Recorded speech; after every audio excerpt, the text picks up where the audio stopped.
The Tea Party? Yeah. Okay. I was actually a Tea Party activist before I was a candidate, so I was helping do the things behind the scenes, like trying to get speakers and set up and break down and flashing the sign that said 30 seconds as they went on for 30 more minutes. So I'd definitely be in those shoes. That's where you're going. Yeah.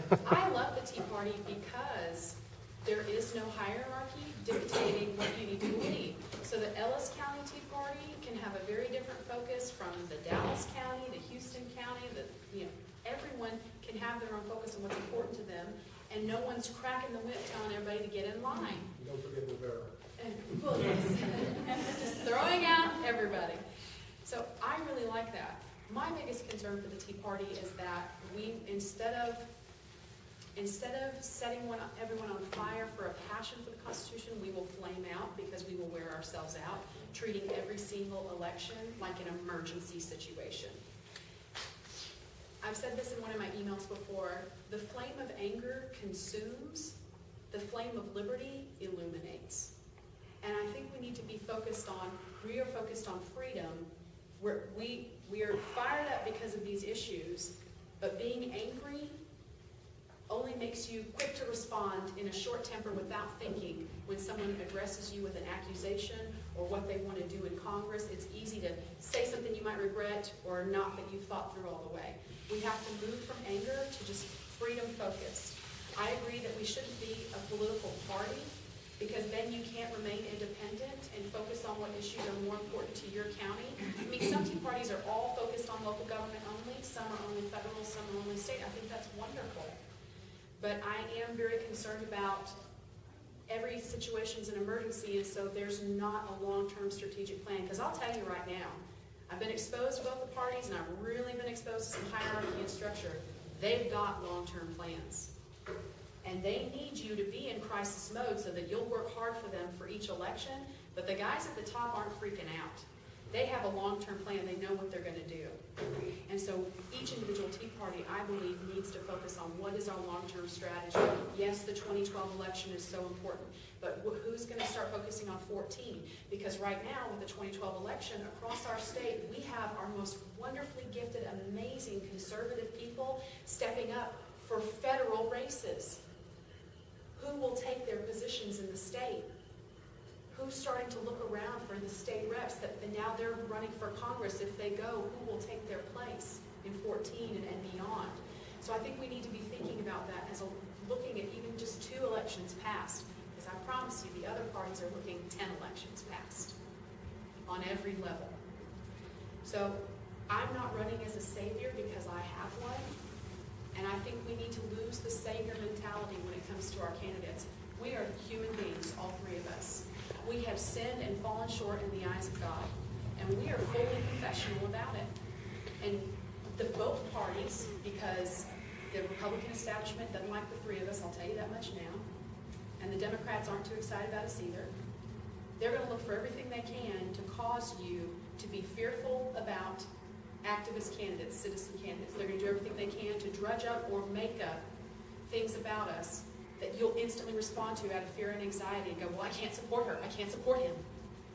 And I want to encourage you, lose the savior mentality, because the only thing people do to saviors is crucify them. They are human beings. I encourage you to look for the person who most agrees with what you do. I mean, Reagan said, someone who agrees with you 80% of the time is not your 20% enemy. If they agree with you 80% of the time, go for it. But don't get caught up in the mess that I promise you the establishment is going to try to make for every citizen candidate. We are human beings. We are not your savior for any seat.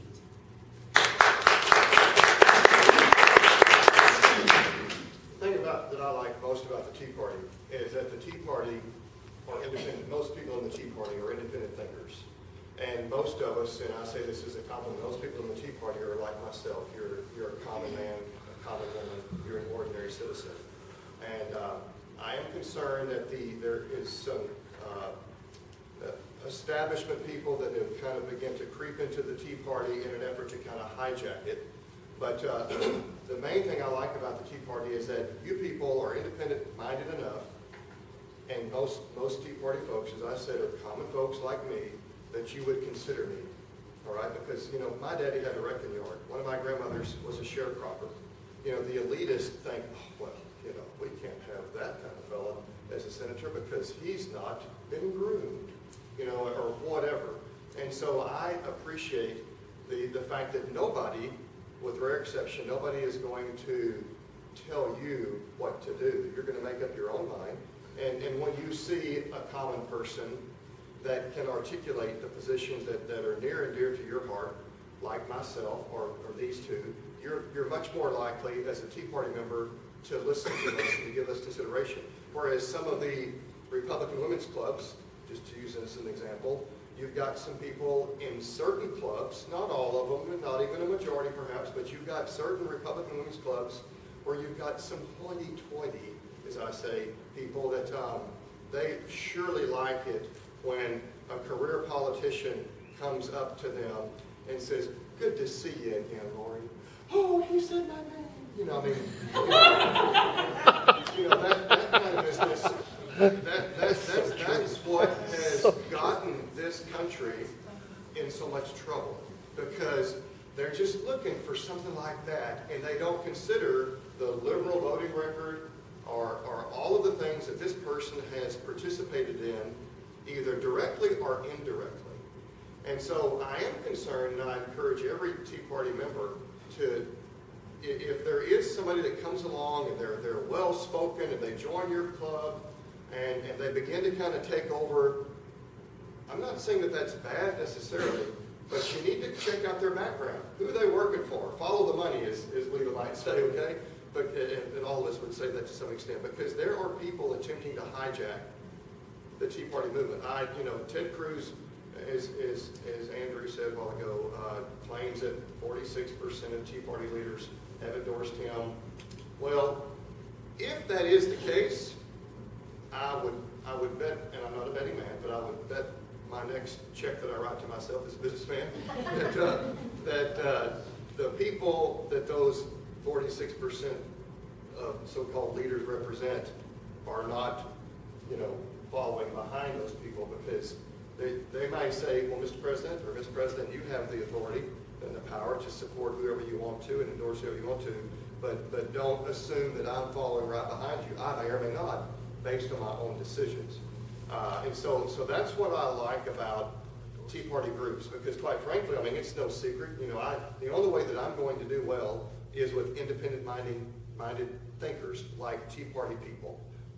This is part of our base, if you will. If we don't get your votes, we have no chance. And so the Tea Party groups are, my biggest hope for. I think there's going to be a runoff when there's 8 candidates. I think there's probably going to be a runoff. And right now, we all know that David Dewhurst has got $800 million or whatever he's got, and he's just going to whip out the checkbook, and he's going to write millions and millions of dollars worth of checks to TV commercials, for TV commercials and things like that. And a lot of Texans are too intellectually lazy to do their homework. So they go, oh, heard of him, okay, I'll vote for him. So most of us are thinking, how can we get into a runoff with Dewhurst? And if I get in a runoff with Dewhurst, I think that there's enough Texans ready for a common man with common sense solutions, or any other common man right now, or common woman, to take him on and to defeat them. His money doesn't intimidate me. Ted Cruz's endorsements don't intimidate me. I would be depressed if I found out, through independent research, that nobody in the Tea Party liked me, because then I would have a chance.